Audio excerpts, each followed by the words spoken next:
الرحمن الرحیم وَإِذَا اخْتَلَطَ السُّمُومُ بِكُلِّ لِسَانٍ أَوْ بِبَعْضِهِ فَهُوَ مِنْ 24 بسم اللہ الرحمن الرحیم۔ یہ ہمارا جو باب ہے یہ مخارج فروز کے بیان میں تھا۔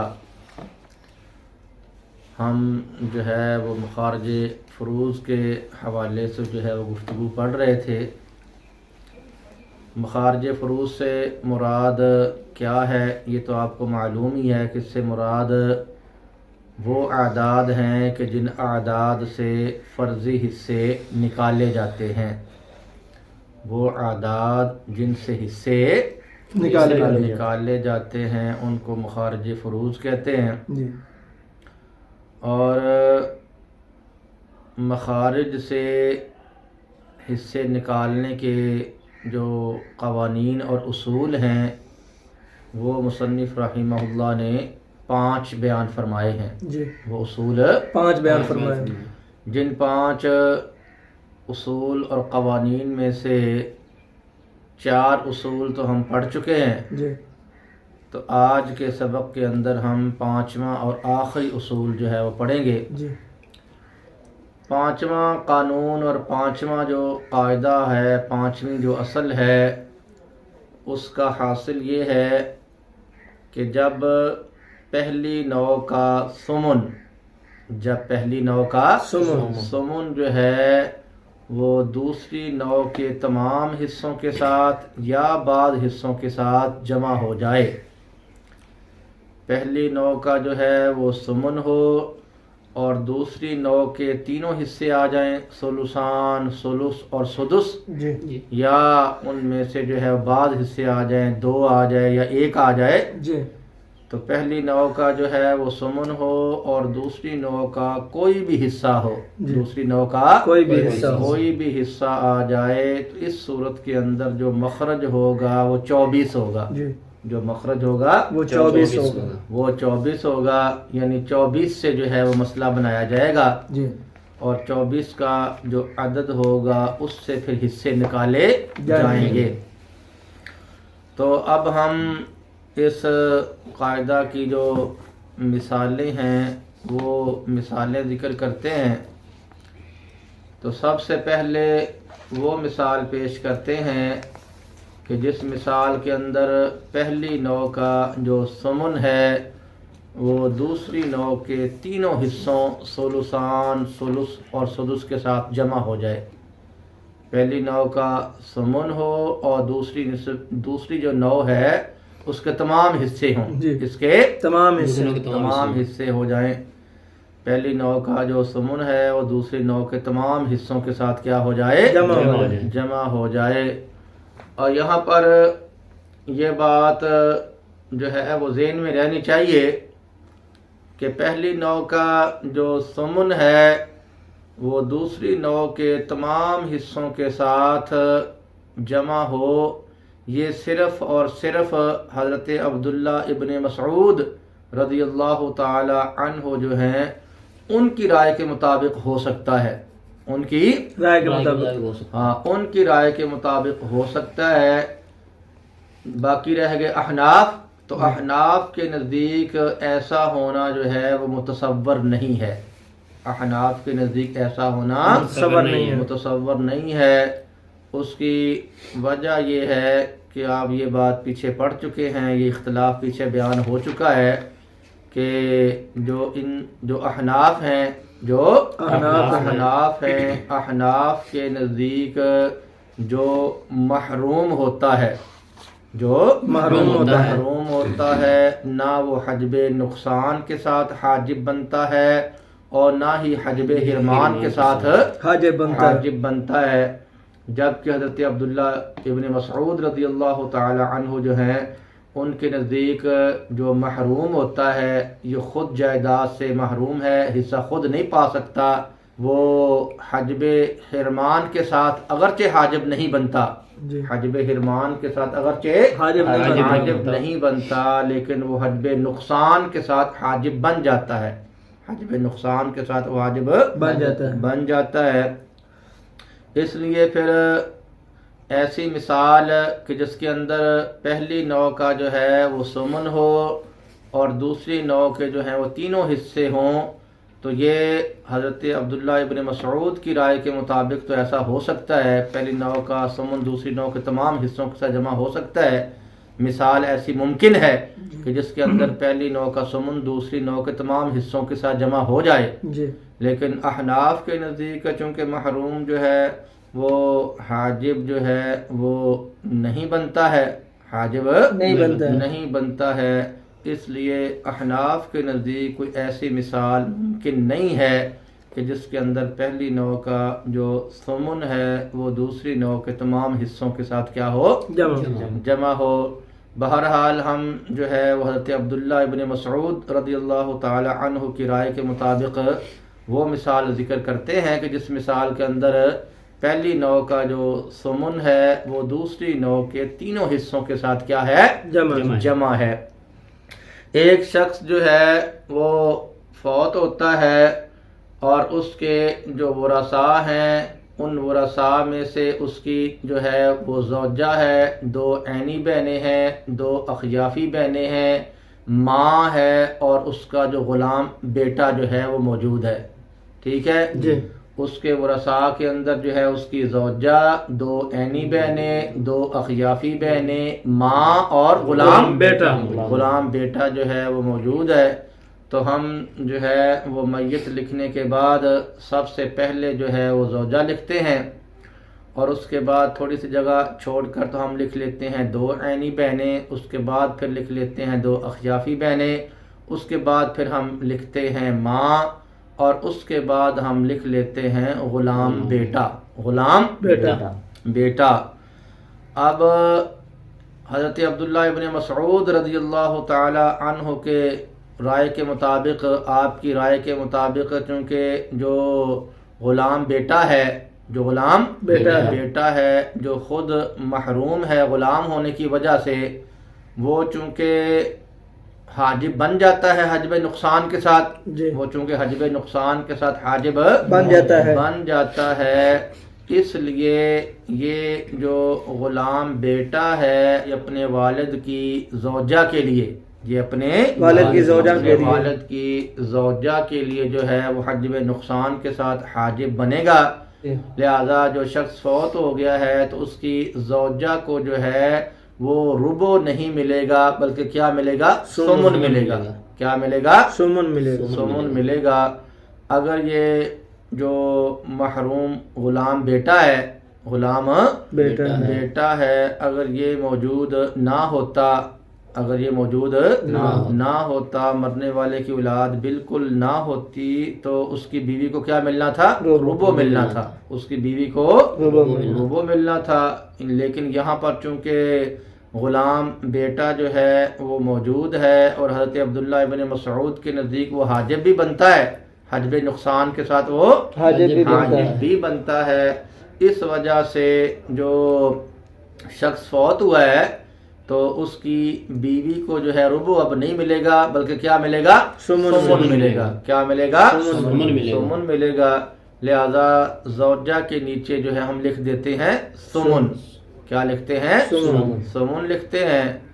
اور 2 عینی بہنیں، جب میت کی 2 یا 2 سے زیادہ عینی بہنیں جو ہیں وہ موجود ہوں تو ان کو کیا ملا کرتا ہے؟ سلوسان ملا کرتا ہے، اس لیے ان کے نیچے ہم لکھ دیتے ہیں سلوسان۔ کیا لکھتے ہیں؟ سلوسان لکھتے ہیں۔ اور جب میت کی 2 یا 2 سے زیادہ اخیافی بہن بھائی موجود ہوں تو ان کو سلس ملا کرتا ہے، ان کو سلس ملا کرتا ہے، اس لیے اخیافی بہنوں کے نیچے ہم لکھ دیتے ہیں سلس لکھ دیتے ہیں۔ اور جب میت کے 2 یا 2 سے زیادہ بہن بھائی موجود ہوں اور وہ کسی بھی جہت کے ہوں تو ماں جو ہوتی ہے میت کی اس کو ملا کرتا ہے سدس، ٹھیک ہے؟ لہذا ماں کے نیچے ہم لکھ دیتے ہیں سدس۔ اور غلام بیٹا چونکہ محروم ہے اس کو کچھ بھی نہیں ملنا ہے تو اس کے نیچے ہم لکھ دیتے ہیں محروم، اس کے نیچے ہم محروم لکھ دیتے ہیں، ٹھیک ہے؟ اور جو خود محروم ہوتا ہے وہ چونکہ حجب حرمان کے ساتھ کسی کے نزدیک بھی حاجب نہیں بنتا، کسی کے نزدیک بھی حاجب نہیں بنتا ہے، اس لیے یہ جو غلام بیٹا ہے، یہ جو غلام بیٹا ہے عینی اور اخیافی بہنوں کے لیے یہ حاجب نہیں بنے گا، یہ حاجب نہیں بنے گا۔ اگر یہ خود محروم نہ ہوتا، اگر یہ خود محروم نہ ہوتا تو پھر اس نے حاجب بن جانا تھا، پھر اس نے کن کے لیے؟ عینی بہنوں اور اخیافی بہنوں کے لیے حاجب بن جانا تھا، اور پھر ان کو کچھ بھی نہیں ملنا تھا، پھر ان کو کیونکہ آپ ان کے احوال کے اندر یہ بات پڑھ چکے ہیں، عینی بہنیں ہوں یا اخیافی بہنیں ہوں یا علاتی بہنیں ہوں، کوئی بھی ہوں، تو جب وہ میت کا بیٹا کیا ہو موجود ہو تو اس وقت کیا ہو جاتی ہیں؟ یہ محروم ہو جاتی ہیں۔ لیکن یہاں پر بیٹا چونکہ خود محروم ہے، بیٹا خود محروم نہ ہمارے نزدیک وہ حاجب بنتا ہے اور نہ ہی حضرت عبداللہ ابن مسعود کے نزدیک حجب حرمان کے ساتھ حاجب بنتا ہے، حجب حرمان کا ساتھ حاجب بنتا ہے۔ اس وجہ سے جو ہے وہ عینی بہنیں اور اخیافی بہنیں اس مسئلہ کے اندر محروم نہیں ہوں گی، بلکہ ان کو حصہ ملے گا، اور حصہ وہی ملے گا جو ابھی ہم نے ذکر کر دیا ہے کہ عینی بہنوں کو ثلثان ملے گا اور اخیافی بہنوں کو ثلث ملے گا۔ ٹھیک ہے بھائی، اب آپ ذرا توجہ فرما کر دیکھ لیں کہ یہاں پہلی نوع کا جو ثمن ہے وہ دوسری نوع کے تمام حصوں، یعنی تینوں حصوں کے ساتھ کیا ہے؟ جمع ہے۔ لہذا قانون کے مطابق ہم مسئلہ بنائیں گے 24 سے، مسئلہ بنائیں گے 24 سے مسئلہ بنائیں گے، میت کے اوپر لکھ دیتے ہیں ہم 24۔ اب اس 24 سے حصے نکالنے ہیں، اس 24 سے حصے نکالنے ہیں، تو زوجہ کو جو ہے وہ ثمن ملا تھا، زوجہ کو ثمن ملا تھا، تو 24 کا ثمن کتنا ہے جی؟ 3 ہے۔ 24 کا جو ثمن ہے، 24 کا جو ثمن ہے وہ 3 ہے، لہذا زوجہ کا جو ثمن ہے اس کے نیچے ہم لکھ دیتے ہیں 3، اس کے نیچے 3 لکھ دیتے ہیں، اور 24 کا جو ثلثان ہے وہ بنتا ہے 16۔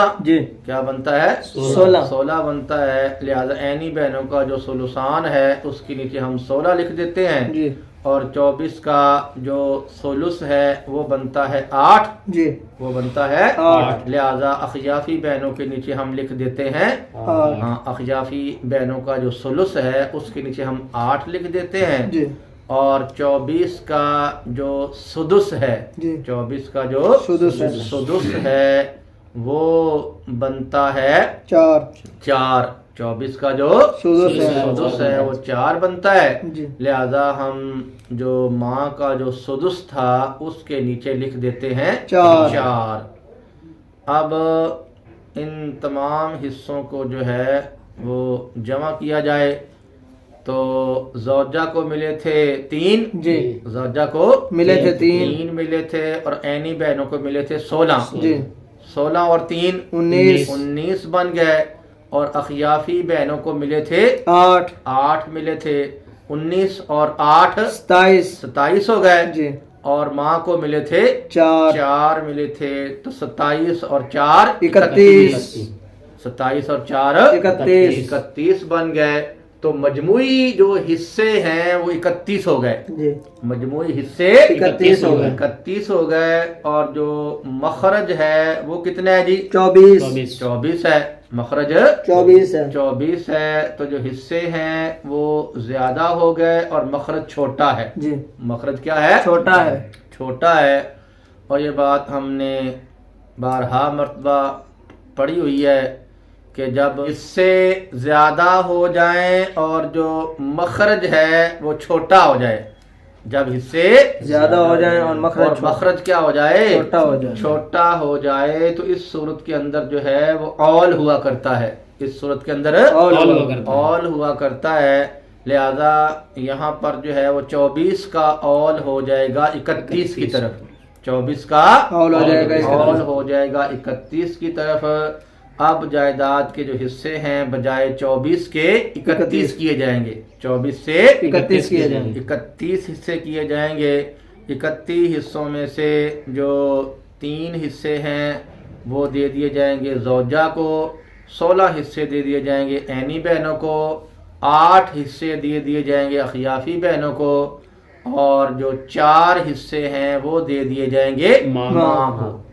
ٹھیک ہے جی یہ جو مسئلہ ہم نے ابھی حل کیا ہے یہ حضرت عبداللہ ابن مسعود رضی اللہ تعالی عنہ کی رائے کے مطابق حل کیا ہے۔ جی اور یہ مسئلہ جو احناف ہیں ان کے نزدیک یہ یوں حل کیا جائے گا، ان کے نزدیک یہ مسئلہ یوں حل کیا جائے گا کہ جو زوجہ ہے، جی جو زوجہ ہے اس کو سمن نہیں ملے گا بلکہ اس کو کیا ملے گا؟ ربع ملے گا۔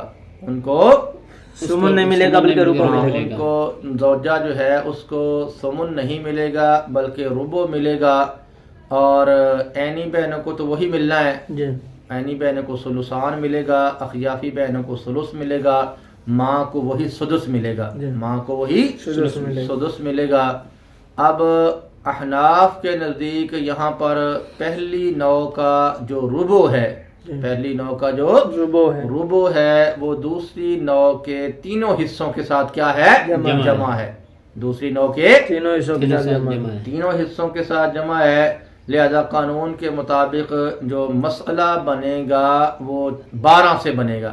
کیا بنے گا؟ 12 سے بنے گا، 24 سے نہیں بنے گا، کیونکہ پہلی نوع کا جو ربع ہے وہ دوسری نوع کے تمام یا بعض حصوں کے ساتھ جمع ہو جائے۔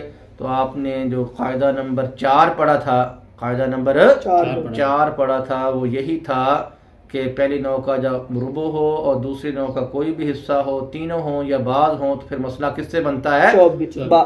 مسئلہ پھر بنتا ہے 12 سے، مسئلہ بنتا ہے 12 سے بنتا ہے، لہذا یہاں مسئلہ 12 سے بنے گا، مسئلہ 12 سے بنے گا۔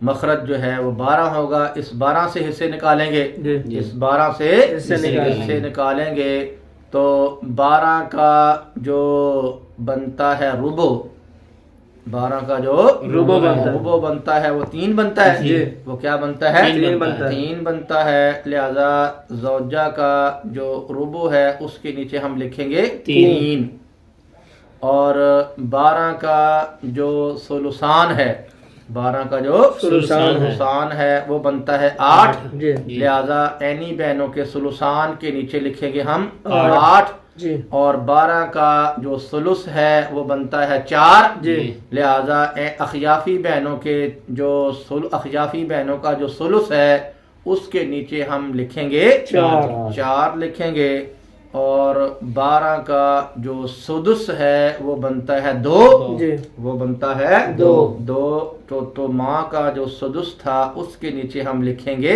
2۔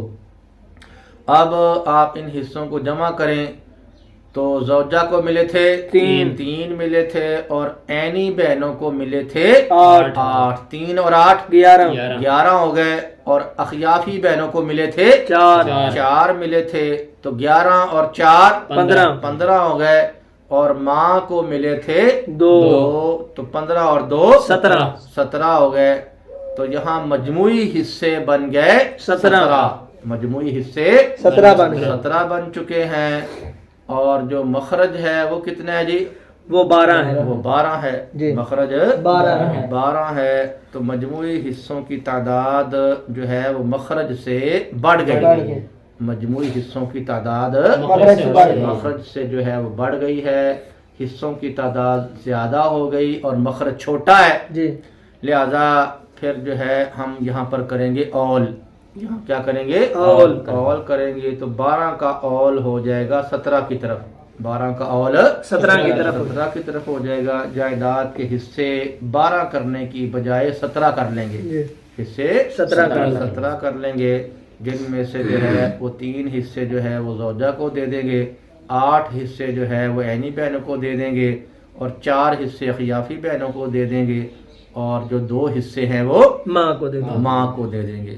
ٹھیک ہے بھائی؟ اب ہم جو ہے وہ والی مثال لے کر آتے ہیں کہ جس مثال کے اندر جو ہے وہ پہلی نو کا جو ثمن ہے وہ دوسری نو کے فقط ایک حصہ ثلثان کے ساتھ جمع ہو جائے. پہلی نو کا ثمن دوسری نو کے ایک حصہ ثلثان کے ساتھ کیا ہو جائے؟ جمع ہو جائے. تو بھائی ایک شخص جو ہے وہ اپنی زوجہ اور 2 بیٹیاں چھوڑ کر فوت ہوا. زوجہ اور 2 بیٹیاں چھوڑ کر فوت ہوا. 2 بیٹیاں جو ہے وہ چھوڑ کر فوت ہوا. تو میت لکھنے کے بعد سب سے پہلے ہم زوجہ لکھتے ہیں اور اس کے بعد ہم لکھ لیتے ہیں 2 بیٹیاں. ٹھیک ہے. اور جب کوئی شخص جو ہے وہ فوت ہو جائے اور اس کی اولاد موجود ہو اس کی اولاد موجود ہو تو اس کی بیوی کو ملا کرتا ہے ثمن. لہذا ہم زوجہ کے نیچے ثمن لکھ دیتے ہیں. اور جب کوئی شخص جو ہے اپنی 2 یا 2 سے زیادہ بیٹیاں چھوڑ کر جو ہے وہ فوت ہو جائے تو ان کو ملا کرتا ہے ثلثان. ان کو ثلثان ملتا ہے. ان کو ثلثان ملتا ہے. تو ہم بیٹیوں کے نیچے لکھ دیتے ہیں ثلثان. اب آپ توجہ فرما کر دیکھ لیں یہاں پہلی نو کا جو ہے وہ ثمن ہے اور دوسری نو کا ایک حصہ ثلثان ہے. لہذا قانون کے مطابق ہم مسئلہ 24 سے بنائیں گے. جو مخرج ہے وہ کیا ہوگا؟ 24 ہوگا. تو میت کے اوپر ہم 24 لکھ لیتے ہیں. میت کے اوپر 24 لکھ لیتے ہیں. اس 24 سے حصے نکالے جائیں گے. تو 24 کا جو ثمن ہے 24 کا جو ثمن ہے وہ بنتا ہے 3. تو زوجہ کے ثمن کے نیچے ہم 3 لکھتے ہیں. اور 24 کا جو ثلثان ہے وہ بنتا ہے 16. کتنا بنتا ہے؟ 16 بنتا ہے. لہذا بیٹیوں کا جو ثلثان ہے ان کے نیچے ہم لکھ دیتے ہیں 16. ان کے نیچے 16 لکھ دیتے ہیں. اب آپ ان حصوں کو جمع کر لیں. ان حصوں کو جمع کر لیں. تو جو زوجہ تھی اس کو کتنے ملے تھے جی؟ 3 ملے تھے. زوجہ کو 3 ملے تھے اور بیٹیوں کو مل گئے ہیں 16 مل گئے ہیں. 3 اور 16 19. 3 اور 16 19 ہو گئے. تو جو مخرج ہے وہ 24. مخرج کیا ہے؟ 24 ہے. اور جو مجموعی حصے ہیں وہ 19 ہیں. اور باقی بچ چکے ہیں 5. اور ان 5 حصوں کو لینے والا کوئی اسبہ موجود نہیں ہے. کوئی اسبہ موجود نہیں ہے. تو جب فرضی حصے جو ہیں وہ کم ہو مخرج کیا ہو بڑا ہو اور اسبہ کوئی لینے والا نہ ہو تو اس صورت میں رد ہوا کرتا ہے. اس صورت کے اندر رد ہوا کرتا ہے. اور لہذا یہاں پر جو ہے وہ رد ہوگا. یہاں پر کیا ہوگا؟ رد ہوگا.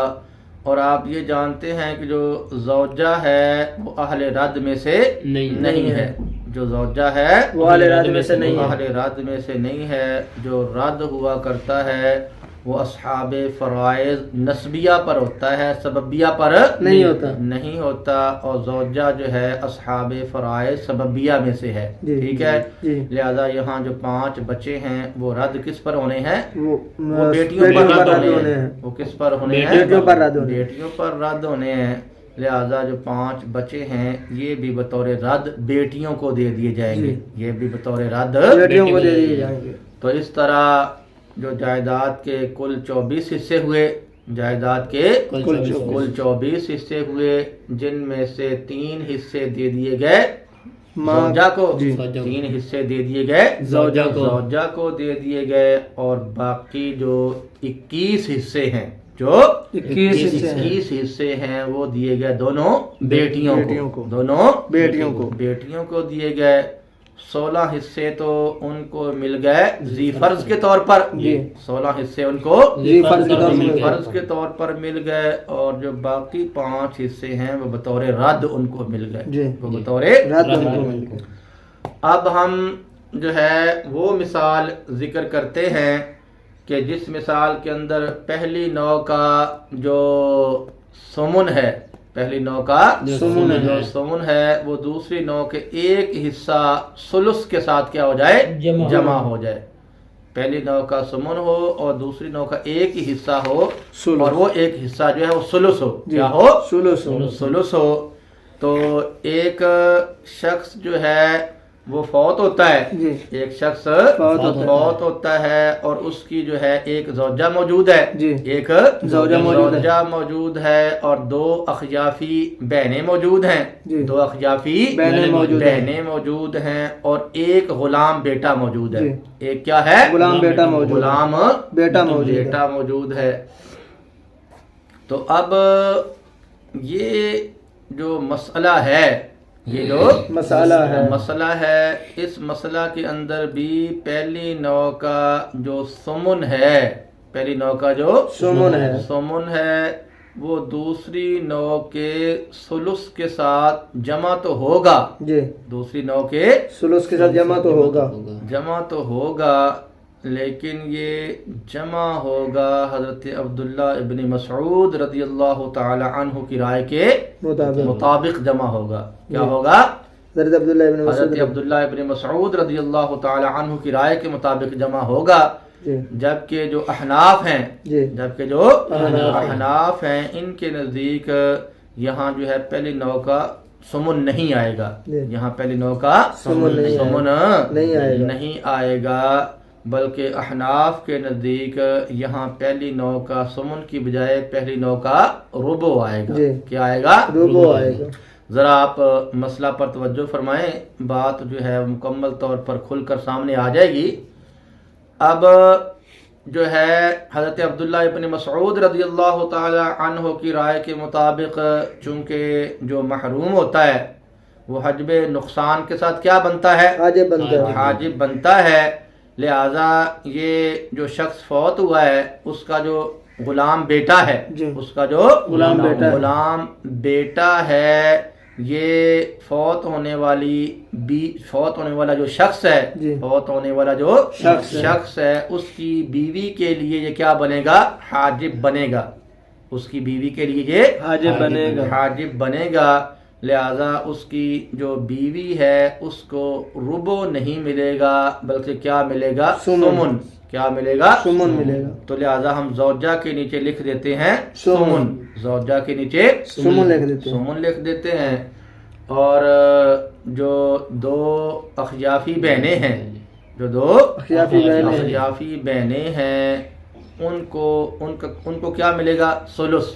ان کو ملے گا سلس ملے گا، کیونکہ جب جو میت کی دو اخیافی بہنیں ہوں یا دو اخیافی بہن بھائی ہوں یا بہرحال جو اخیافی بہن بھائی ہیں، اخیافی بہن بھائی جو ہیں وہ دو یا دو سے کیا ہوں؟ زیادہ ہوں، تو ان کو سلس ملا کرتا ہے. ان کو کیا ملا کرتا ہے؟ سلس ملا کرتا ہے.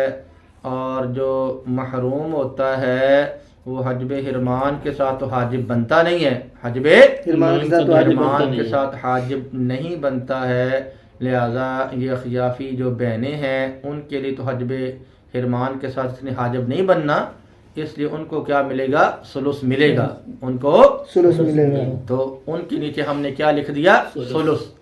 کیا لکھ دیا؟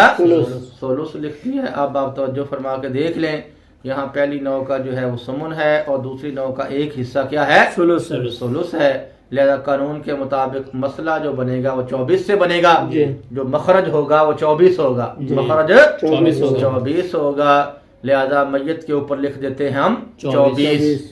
اب اس 24 سے حصے نکالنے ہیں تو 24 کا جو سمن ہے وہ بنتا ہے 3. وہ کیا بنتا ہے؟ 3. لہذا زوجہ کا جو سمن ہے اس کے نیچے ہم لکھ دیتے ہیں 3 لکھ دیتے ہیں.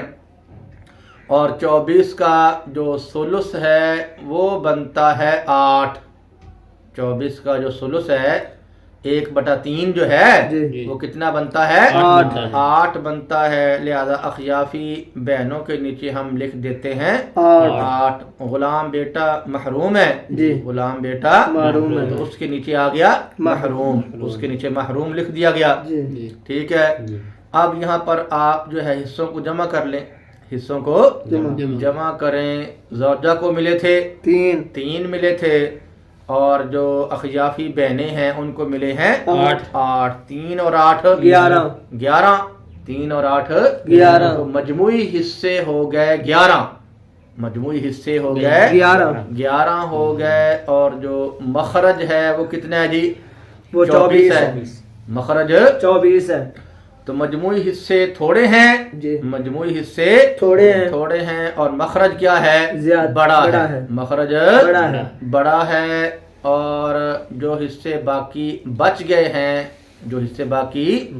وہ کتنے ہیں جی وہ 13 ہیں جی جو باقی حصے بچے ہیں وہ 13 ہیں اور ان حصوں کو لینے والا کوئی اسبہ موجود نہیں ہے ان حصوں کو لینے والا کوئی اسبہ موجود نہیں ہے لہذا یہاں پر کیا کیا جائے گا رد کیا جائے گا یہاں پر رد کیا جائے گا جو ہے وہ رد کیا جائے گا تو جو زوجہ ہے وہ کیا ہے اہل رد میں سے نہیں ہے زوجہ اہل رد میں سے نہیں ہے لہذا جو باقی بچے ہیں وہ کن کو دیے جائیں گے اخیافی بہنوں کو دیے جائیں گے وہ اخیافی بہنوں کو دیے جائیں گے ٹھیک ہے اور بقول محشی کے جو ہم نے پیچھے پڑھا تھا جو پیچھے پڑھا تھا وہ تو یہی لکھ رہے تھے کہ ہمارے زمانہ کے اندر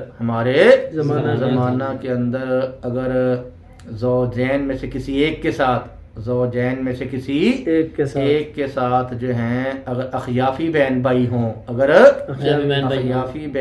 ہوں تو بجائے اخیافی بہن بھائیوں پر رد کرنے کے کس پر رد کیا جائے گا زوجین میں سے جو بھی ساتھ ہوگا زوجہ ہوگی یا زوج ہوگا جو ہوگا اس پر رد کیا جائے گا اس پر کیا کیا جائے گا اور ٹھیک ہے یہ مسئلہ تو حل ہوا حضرت عبداللہ ابن مسعود رضی اللہ تعالی عنہ کی رائے کے مطابق اور احناف کے نزدیک چونکہ جو محروم بیٹا ہے محروم بیٹا ہے وہ حاجب نہیں بنے گا نہیں بنے گا لہذا احناف کے نزدیک جو زوجہ ہے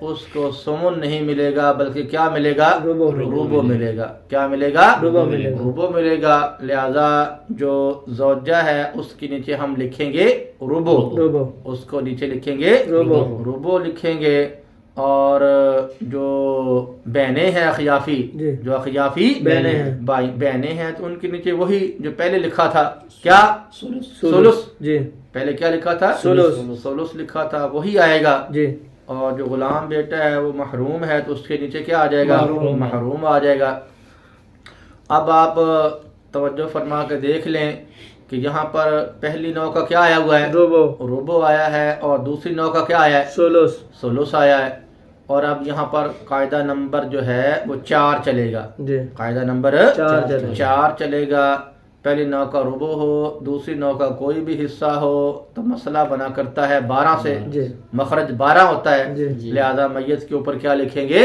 12 لکھیں گے اور اسی 12 سے حصے نکالنے ہیں تو 12 کا جو ربو ہے وہ بنتا ہے 3 تو زوجہ کے ربو کے نیچے ہم لکھ دیں گے 3 لکھ دیں گے اور 12 کا جو ثلث ہے 12 کا جو ثلث ہے وہ بنتا ہے 4 لہذا جو اخیافی بہنیں ہیں ان کے ثلث کے نیچے ہم لکھ دیں گے 4 کیا لکھ دیں گے 4 لکھ دیں گے اب ان حصوں کو جمع کریں زوجہ کو کتنے ملے تھے 3 ملے تھے اور اخیافی بہنوں کو ملے ہیں 4 3 اور 4 7 تو مجموعی حصے ہو گئے 7 مجموعی حصے 7 ہو گئے اور مخرج کتنا ہے جی 12 ہے مخرج 12 حصہ ہے تو مجموعی حصے جو ہیں وہ تھوڑے ہیں اور مخرج جو ہے وہ بڑا ہے مخرج بڑا ہے حصے تھوڑے ہیں اور لینے والا کوئی باقی کتنے حصے بچے ہیں 5 حصے بچے ہیں، باقی 5 حصے بچے 5 حصے بچے ہیں، اور ان 5 حصوں کو لینے والا کوئی اسبہ موجود نہیں ہے، کوئی اسبہ موجود نہیں ہے، اسبہ موجود نہیں ہے، لہذا یہاں پر کیا کیا جائے گا؟ رد کیا جائے گا، یہاں پر رد کیا جائے گا، اور رد کرتے ہوئے وہ کن کو دے دیے جائیں گے؟ وہ اخیافی بہنوں کو، اخیافی بہنوں کو دے دیے جائیں گے، اخیافی بہنوں کو دے دیں۔ وہ ٹھیک ہے۔ جی اب ہم جو ہے وہ والی مثال جو ہے وہ لے کر آتے ہیں، وہ مثال ذکر کرتے ہیں کہ جس مثال کے اندر جو ہے وہ پہلی نوع کا جو ثمن ہے وہ دوسری نوع کے سدس کے ساتھ کیا ہو جائے؟ جمع ہو جائے۔ پہلی نوع کا جو ہے وہ ثمن ہو اور دوسری نوع کا فقط ایک حصہ ہو، اور وہ حصہ جو ہے وہ سدس ہو، وہ حصہ کیا ہو؟ سدس ہو۔ ایک شخص فوت ہوتا ہے اور اس کے ورثاء میں سے جو ہے اس کی زوجہ ہے، ماں ہے اور بیٹا ہے، اس کی زوجہ ہے، ماں ہے اور بیٹا ہے، لہذا ہم جو ہے وہ میت لکھنے کے بعد سب سے پہلے لکھ لیتے ہیں زوجہ، اس کے بعد لکھتے ہیں ماں، اور جو بیٹا ہے وہ لکھ دیتے ہیں آخر میں۔ آپ کو یہ پہلے بات بتائی ہوئی ہے کہ اگر کسی مسئلہ کے اندر زوجین میں سے کوئی بھی آ جائے، زوجین میں سے کوئی بھی آ جائے تو سب سے پہلے اسی کو لکھتے ہیں، سب سے پہلے اسی کو لکھتے ہیں، اور جو عصبہ ہوتا ہے اس کو سب سے آخر میں لکھتے ہیں، سب سے آخر میں لکھتے ہیں، لہذا سب سے پہلے ہم نے لکھ دیا زوجہ کو، سب سے پہلے زوجہ کو لکھ دیا، اس کے بعد جو ہے وہ ماں کو لکھا، اور آخر کے اندر لکھ دیا ہم نے بیٹا، آخر میں بیٹے کو لکھ دیا۔ اچھا جی، جب کوئی شخص فوت ہو جائے اور اس کی جو ہے وہ اولاد موجود ہو، اس کی اولاد موجود ہو تو اس کی بیوی کو ملا کرتا ہے ثمن، لہذا زوجہ کے نیچے ہم لکھیں گے ثمن، کیا لکھیں گے؟ اور جب کوئی شخص جو ہے وہ فوت ہو جائے اور اس کی جو ہے اولاد موجود ہو، اس کی اولاد موجود ہو تو اس کی ماں کو ملا کرتا ہے سدس، لہذا ہم ماں کے نیچے کیا لکھ دیں گے؟ سدس لکھ دیں گے، اور جو بیٹا ہے وہ عصبات میں سے ہوتا ہے، بیٹا عصبات میں سے ہے، بیٹا کیا ہے؟ عصبات میں سے ہے، تو بیٹے کے نیچے ہم لکھ دیتے ہیں عصبہ، ٹھیک ہے۔ اب آپ توجہ فرما کے دیکھیں کہ یہاں پر پہلی نوع کا جو ثمن ہے وہ دوسری نوع کے ایک حصہ سدس کے ساتھ کیا ہے؟ جمع ہے، لہذا قانون کے مطابق ہم مسئلہ بنائیں گے 24 سے، تو میت کے اوپر لکھ دیتے ہیں ہم 24، یہی 24 مخرج ہوگا، اسی سے حصے نکالے جائیں گے، تو 24 کا جو ثمن ہے، 24 کا جو ثمن ہے وہ بنتا ہے 3، لہذا ثمن کے نیچے ہم لکھ دیتے ہیں 3، اور 24 کا جو سدس ہے، 24 کا جو سدس ہے وہ بنتا ہے 4، لہذا سدس کے نیچے ہم لکھ دیتے ہیں 4، ٹھیک ہے۔ اور اب ان حصوں کو ہم کیا کرتے ہیں؟ جمع، ان حصوں کو جمع کرتے ہیں، تو زوجہ کو ملے تھے 3 اور ماں کو ملے ہیں 4، 3 اور 4 7، تو جو مجموعی حصے کیا ہوئے؟ 7، مجموعی حصے 7 ہوئے، اور مخرج کتنا ہے؟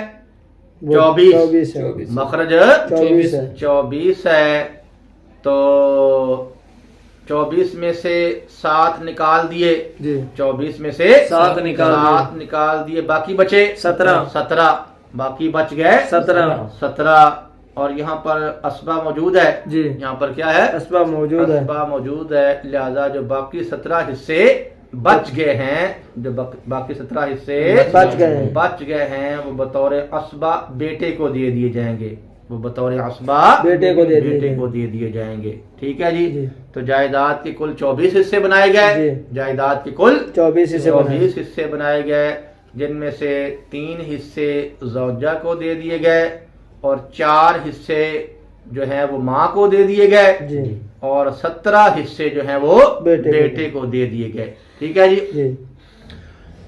اب ہم جو ہے وہ والی مثال جو ہے وہ لے کر آتے ہیں کہ جس کے اندر جو ہے وہ پہلی نوع کا جو ہے وہ ثمن دوسری نوع کے 2 حصوں ثلثان اور ثلث کے ساتھ جمع ہو جائے. دوسری نوع کے 2 حصوں ثلثان اور ثلث کے ساتھ کیا ہو جائے؟ جمع ہو جائے. ایک شخص جو ہے وہ فوت ہو گیا، ایک شخص فوت ہو گیا اور اس کے ورثاء کے اندر جو ہے اس کی زوجہ ہے، 2 عینی بہنیں ہیں، 2 اخیافی بہنیں ہیں اور کافر بیٹا ہے. اس کی زوجہ ہے، 2 عینی بہنیں ہیں، 2 اخیافی بہنیں ہیں اور کیا ہے؟ کافر بیٹا ہے.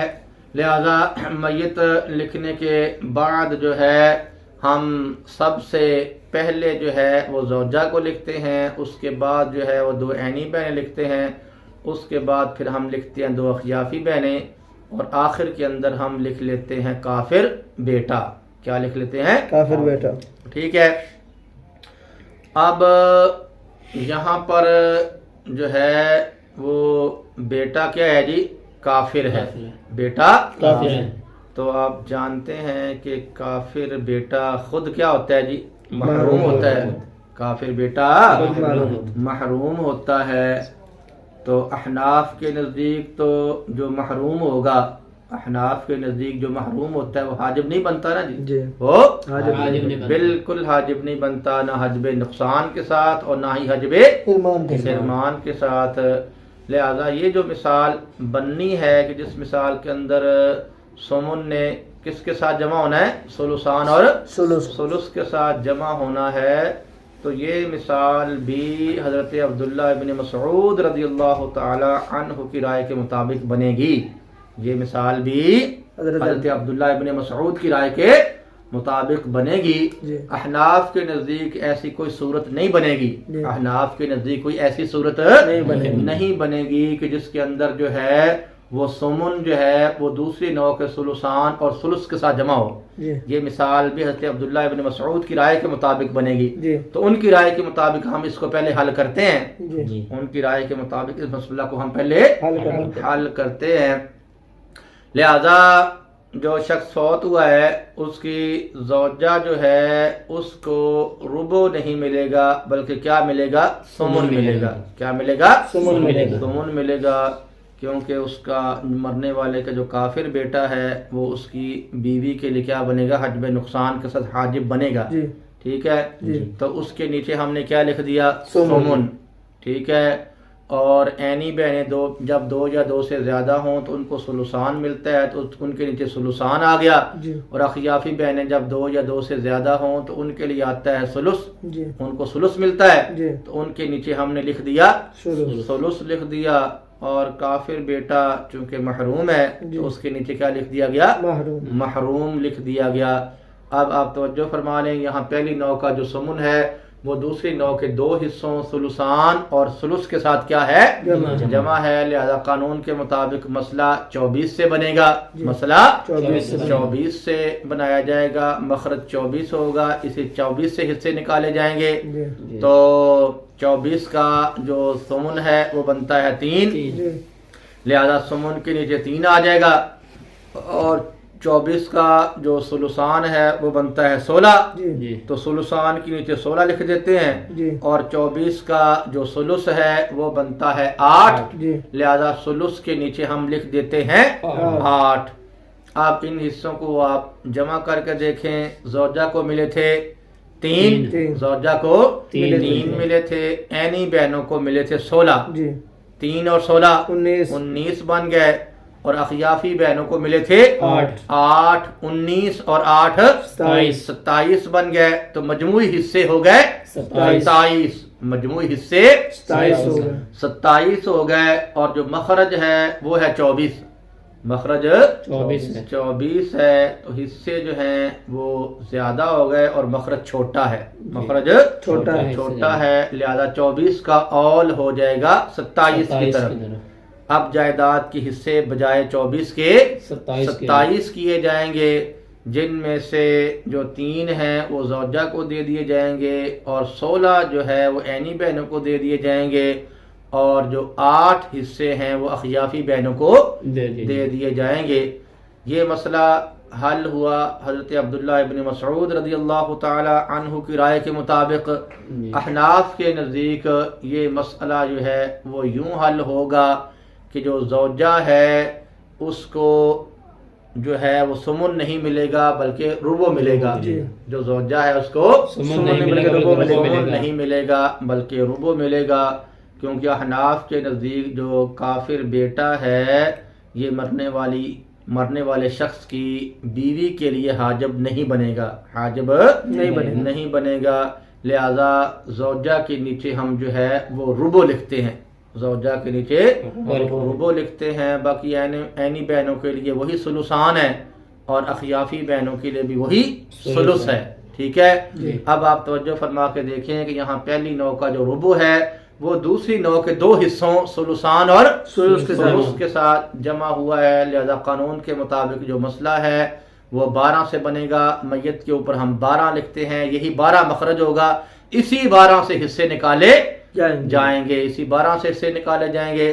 تو جو 12 کا جو ربع ہے، 12 کا جو ربع ہے وہ بنتا ہے 3، لہذا ربع کے نیچے ہم 3 لکھیں گے۔ 12 کا جو ثلثان ہے وہ بنتا ہے 8، تو ثلثان کے نیچے ہم 8 لکھیں گے، اور 12 کا جو ثلث ہے وہ بنتا ہے 4، لہذا ثلث کے نیچے ہم کیا لکھیں گے؟ 4 لکھیں گے۔ اب آپ ان حصوں کو جمع کریں، ان حصوں کو جمع کریں تو زوجہ کو کتنے ملے تھے؟ 3 زوجہ کو 3 ملے تھے، اور جو عینی بہنیں ہیں ان کو ملے تھے 8 ملے تھے، تو 3 اور 8 11 ہو گئے، اور جو اخیافی بہنیں ہیں ان کو ملے تھے 4، اخیافی بہنوں کو 4 ملے تھے، اخیافی بہنوں کو 4 ملے تھے، 11 اور 4 15، تو مجموعی حصے ہو گئے 15، مجموعی حصے 15 ہو گئے، اور جو مخرج ہے وہ کیا ہے؟ 12 ہے، مخرج 12 ہے، حصے جو ہیں وہ زیادہ ہو گئے ہیں اور مخرج چھوٹا ہے، مخرج چھوٹا ہے، لہذا 12 کا اول ہو جائے گا 15 کی طرف۔ اب حصے بجائے 12 کے 15 کیے جائیں گے، جن 15 میں سے جو 3 حصے ہیں وہ کس کو دے دیے جائیں گے؟ 3 حصے دے دیے جائیں گے زوجہ کو، 3 حصے زوجہ کو دے دیے جائیں گے، اور جو 8 حصے ہیں، جو 8 حصے ہیں وہ عینی بہنوں کو دے دیے جائیں گے، اور جو 4 حصے ہیں وہ دے دیے جائیں گے اخیافی بہنوں کو، وہ دے دیے جائیں گے اخیافی بہنوں، ٹھیک ہے۔ اب ہم جو ہے وہ والی مثال جو ہے وہ لے کر آتے ہیں کہ جس مثال کے اندر جو ہے وہ پہلی نوع کا جو ثمن ہے وہ دوسری نوع کے 2 حصوں کے ساتھ جمع ہو، اور وہ جو 2 حصے ہیں وہ ہوں ثلثان اور سدس، کیا ہوں؟ ثلثان اور سدس ہوں۔ پہلی نوع کا جو ہے وہ ثمن دوسری نوع کے 2 حصوں یعنی ثلثان اور سدس کے ساتھ کیا ہو جائے؟ جمع ہو جائے۔ ایک شخص جو ہے وہ فوت ہو گیا، اور اس کے ورثاء کے اندر جو ہے اس کی بیوی ہے اور اس کی 2 بیٹیاں ہیں، ماں ہے اور چچا ہے۔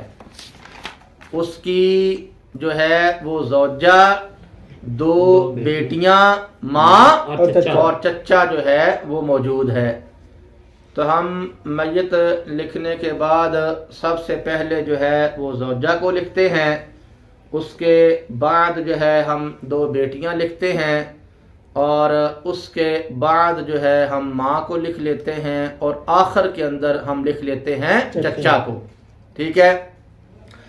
اب جب کوئی شخص جو ہے وہ فوت ہو جائے اور اس کی جو ہے اولاد موجود ہو، اس کی اولاد موجود ہو، تو اس کی زوجہ کو ملا کرتا ہے ثمن، اس کی زوجہ کو ثمن ملا کرتا ہے، لہذا زوجہ کے نیچے ہم لکھ دیتے ہیں ثمن۔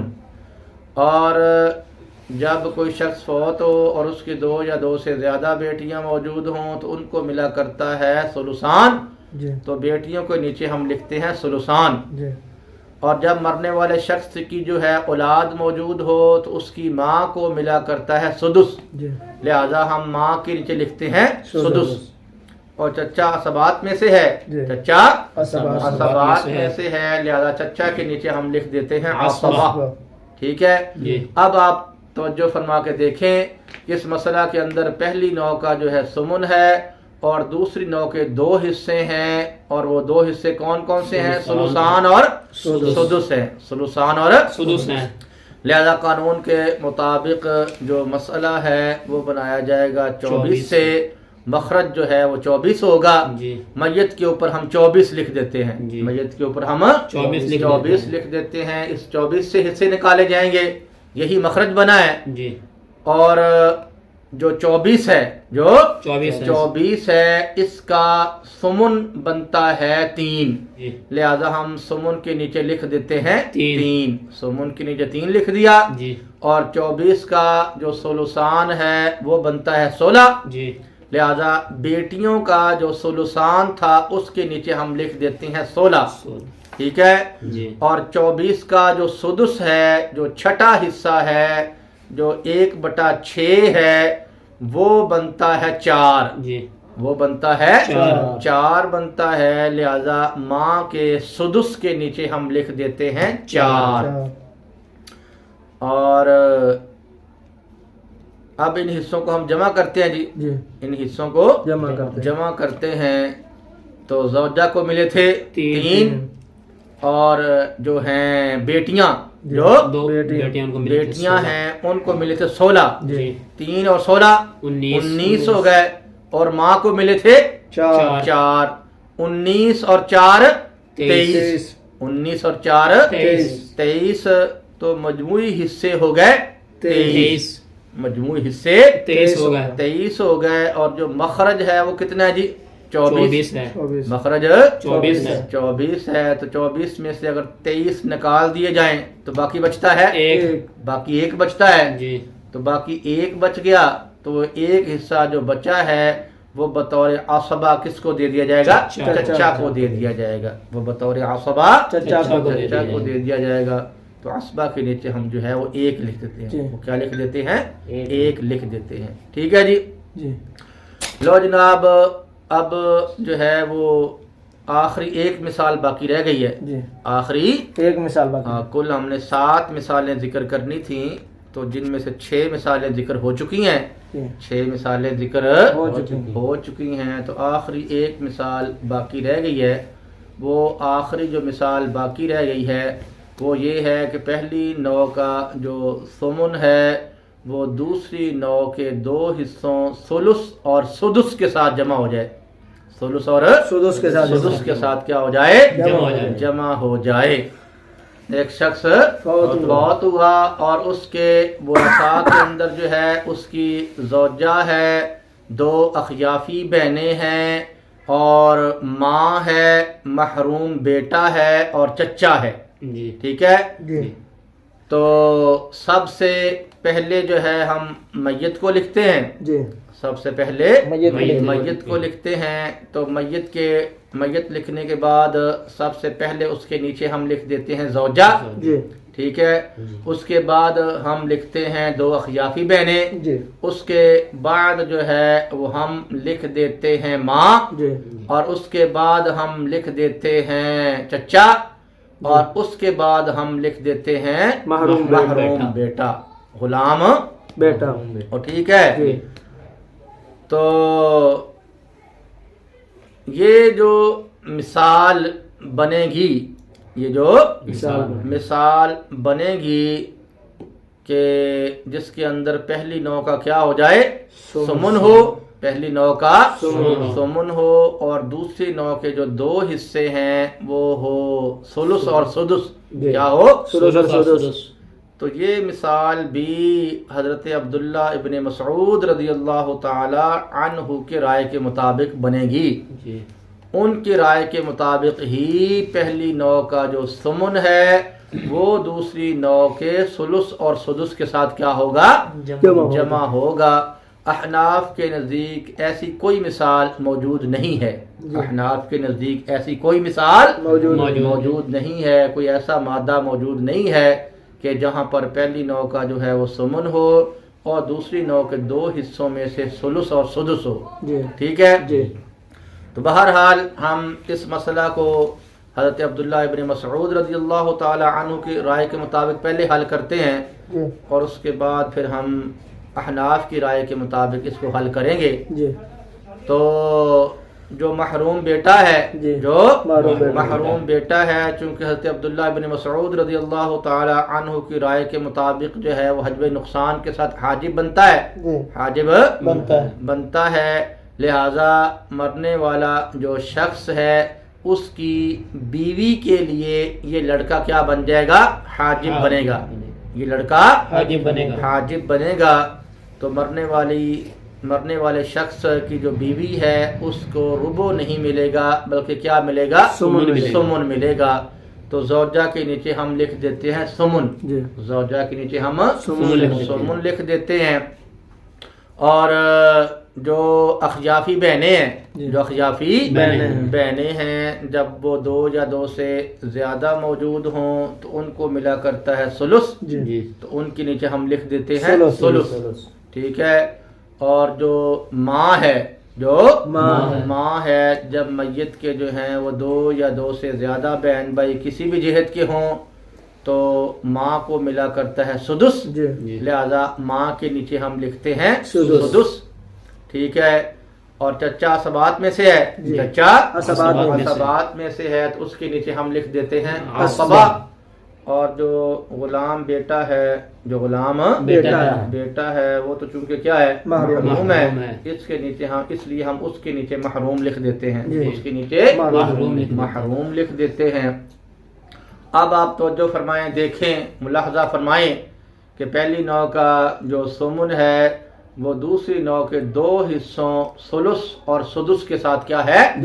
جمع ہے. لہذا قانون کے مطابق مسئلہ جو ہے وہ 24 کے سے بنے گا. میت کے اوپر ہم 24 لکھتے ہیں. مخرج یہی 24 ہوگا. 24 ہوگا. اسی سے حصے نکالنے ہیں. تو 24 کا جو سمن ہے وہ بنتا ہے 3. لہذا زوجہ کے سمن کے نیچے ہم لکھ دیتے ہیں 3 لکھتے ہیں. اور 24 کا جو ثلث ہے، جو تہائی ہے، 1/3 ہے، وہ بنتا ہے 8. لہذا جو اخیافی بہنیں ہیں ان کے ثلث کے نیچے ہم لکھتے ہیں 8. اس کے ثلث کے نیچے ہم 8 لکھ دیتے ہیں. اور 24 کا جو سدس ہے وہ بنتا ہے 4. لہذا ماں کے سدس کے نیچے ہم لکھتے ہیں 4 لکھ دیتے ہیں. اب آپ ان حصوں کو جمع کریں. تو زوجہ کو ملے تھے 3 اور جو اخیافی بہنیں ہیں ان کو ملے تھے 8. 3 اور 8 11 ہو گئے. 3 اور 8 11 ہو گئے. اور ماں کو ملے تھے 4. 11 اور 4 15 ہو گئے. تو مجموعی حصے ہو گئے 15. مجموعی حصے 15 ہو گئے. اور مخرج تھا 24. مخرج تھا 24 مخرج تھا. تو آپ 24 میں سے جو 15 ہیں وہ مائنس کر دیں. کیا کر دیں؟ مائنس کر دیں، وہ نکال دیں. تو باقی بچ گئے 9. باقی بچ گئے 9. تو یہ 9 جو ہیں جو باقی بچے ہیں وہ چچا کو بطور اسبا دے دیے جائیں گے. وہ چچا کو بطور اسبا دے دیے جائیں گے. ٹھیک ہے. یہ مسئلہ تو حل ہوا حضرت عبداللہ ابن مسعود رضی اللہ تعالی عنہ کی رائے کے مطابق. احناف کی رائے کے مطابق یہ مسئلہ جو ہے وہ اس طرح حل ہوگا کہ جو زوجہ ہے اس کو جو ہے وہ سمن نہیں ملے گا بلکہ کیا ملے گا؟ ربع ملے گا. چونکہ احناف کے نزدیک جو محروم ہوتا ہے وہ حاجب بالکل نہیں بنتا، نہ حجب نقصان کے ساتھ اور نہ ہی حجب حرمان کے ساتھ. لہذا جو زوجہ ہے اس کے نیچے ہم جو ہے وہ سمن نہیں لکھیں گے بلکہ ربع لکھیں گے. باقی جو اخیافی بہنیں ہیں ان کے نیچے وہی سلس آئے گا، جی وہی سلس سلس آئے گا، ماں کے نیچے وہی سدس آئے گا، اور جو غلام بیٹا ہے اس کے نیچے وہی محروم ہی آنا ہے، جی اور چچا کے نیچے وہی عصبہ ہی آئے گا. کیا آئے گا؟ اسبا اب آپ توجہ فرما کے دیکھیں کہ یہاں پہلی نو کا جو ربع ہے وہ دوسری نو کے 2 حصوں سلس اور سدس کے ساتھ کیا ہے؟ جمع ہے. لہذا یہاں پر جو قاعدہ نمبر ہے وہ 4 چلے گا. جی. یہاں قاعدہ نمبر 4 چلے گا. پہلی نو کا ربع جب دوسری نو کے کسی بھی حصہ کے ساتھ جمع ہو جائے تو مسئلہ بننا کرتا ہے 12 کے ساتھ، مخرج 12 ہوتا ہے، لہذا میت کے اوپر 12 لکھا جائے گا. میت کے اوپر 12 لکھا جائے گا. یہی 12 جو ہے وہ مخرج ہوگا. اسی سے حصے نکالنے ہیں تو 12 کا جو ربع ہے وہ بنتا ہے 3، لہذا زوجہ کے ربع کے نیچے 3 آ جائے گا. اور 12 کا جو سلس ہے، 12 کا جو سلس ہے وہ بنتا ہے 4 بنتا ہے. لہذا اخیافی بہنوں کے سلس کے نیچے جو ہے وہ 4 آئے گا، اور 12 کا جو سدس ہے وہ بنتا ہے 2 وہ بنتا ہے 2 بنتا ہے. لہذا ماں کے سدس کے نیچے کیا آئے گا؟ 2 آئے گا. تو اب آپ ان حصوں کو جمع کریں. زوجہ کو ملے تھے 3، زوجہ کو 3 ملے تھے، اور جو اخیافی بہنیں ہیں ان کو ملے تھے 4، ان کو ملے تھے 4. 3 اور 4 7، اور ماں کو ملے ہیں 2. 7 اور 2 9، یہ 9 ہو گئے. مجموعی حصے ہو گئے 9، مجموعی حصے 9 ہو گئے. اور مخرج کتنا ہے جی؟ 12. مخرج 12 ہے. تو 12 میں سے آپ 9 کو نکال دیں، 9 کو نکال دیں، 9 کو مائنس کر دیں تو باقی بچ جاتے ہیں 3. تو یہ 3 جو ہیں وہ کس کو دے دیے جائیں گے؟ بطور عصبہ چچا کو دے دیے جائیں گے. بطور عصبہ چچا کو دے دیے جائیں گے. لیں یہ ہم نے جو ہے وہ آپ کے سامنے جو ہیں وہ 7 کی 7 مثالیں ذکر کر دی ہیں. قاعدہ بھی ذکر ہو گیا ہے، اس کے ساتھ مثالیں بھی ذکر ہو گئی ہیں. اب آپ حضرات جو ہے اس قاعدے کا اور اس کی جو مثالیں ہیں ان کا تکرار کریں.